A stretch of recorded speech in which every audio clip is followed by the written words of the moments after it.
एकादशी की एक छोटी सी कथा है, वो मैं आपको सुना देती हूँ। ये लगभग सबको समझ में आ जाएगी। तो व्रत वाले दिन इस एकादशी की कथा से और भाव उत्पन्न होगा। एकादशी की बड़ी प्यारी कथा है। ये कथा पुलस्त्य ऋषि ने नारद जी को बताई है। उस समय की बात है जब भगवान राम संघर्ष कर रहे थे वन में। तब नारद जी ने देखा कि ऋषि पुलस्त्य एक व्रत कर रहे हैं और उसमें जागरण कर रहे हैं रात में। तो नारद जी ने उनसे पूछा कि ये कौन सा व्रत है और कौन सा जागरण आप कर रहे हो, किसकी तैयारी कर रहे हो। तो पुलस्त्य ऋषि ने बताया कि हमारे कुल में जो रावण जन्मा है, उस रावण को भी एक बार उपकीर्त वीर्य ने, जो अर्जुन के नाम से जाना जाता है, उसने रावण को अपने पांव के नीचे दबा दिया था। वो इसी व्रत का प्रताप था। तो नारद जी ने पूछा कि मुझे इसके विषय में विस्तार से बताइए।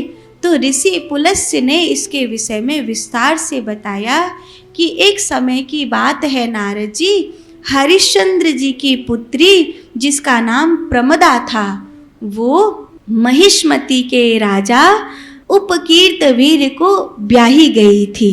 जब उनकी कोई संतान नहीं हुई, त्रेतायुग का समय था, तो उन्होंने गंधमादन पर्वत, जिसे बद्रीनाथ कहते हैं, गंधमादन पर्वत पर जाकर के तपस्या करी कि हमारे कोई संतान हो। लेकिन कोई संतान उनके नहीं हुई। राजा का शरीर सूखने लगा। राजा का शरीर जब सूखते जा रहा है, सूखते जा रहा है, सूखते जा रहा है, तो हरिश्चंद्र की जो पुत्री है प्रमदा, वो भीतर भीतर चिंतित रहने लगी। तो उन्होंने महासती अनुसुईया से कहा कि माता, आप तो महासती हैं, मैं अपने पति को इस तरह मरते हुए नहीं देख सकती। हमारे घर कोई संतान नहीं है, इसके लिए मेरे पति तपस्या कर रहे हैं, मैं भी उनके साथ तपस्या कर रही हूँ, पर हमारी झोली अभी तक भरी नहीं गई है। तब माता अनुसुईया ने कहा, प्रमदा, तू हरिश्चंद्र की पुत्री है, तू पवित्रता माँ है बेटी। तू ऐसा कर कि अब 32 महीने में एक बार पद्मिनी एकादशी आती है। ये पद्मिनी एकादशी आ रही है, तुम दोनों दंपति इस एकादशी का व्रत करो और जगराता करो, नारायण भगवान की उपासना करो, मौन रहकर श्री नारायण भगवान के मंत्र का जाप करो।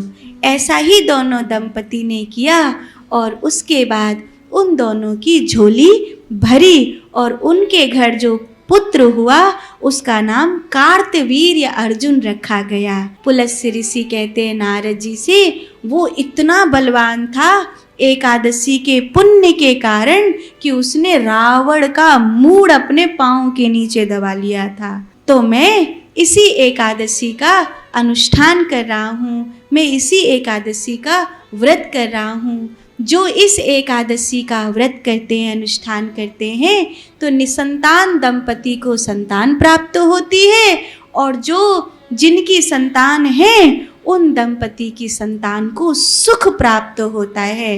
ऐसा ये अत्यंत पवित्र व्रत है जो अधिक मास में विशेष रूप से किया जाता है। तो आप सब भी पद्मिनी एकादशी का व्रत करिए। इस सृष्टि के कल्याण के लिए, स्वयं के भक्ति भाव के लिए, भगवान के भजन के लिए, अपनी भक्ति के बल के लिए ऐसा आप करिए। आप सब के लिए यह एकादशी शुभ हो, ऐसी मैं मंगल कामना करूं।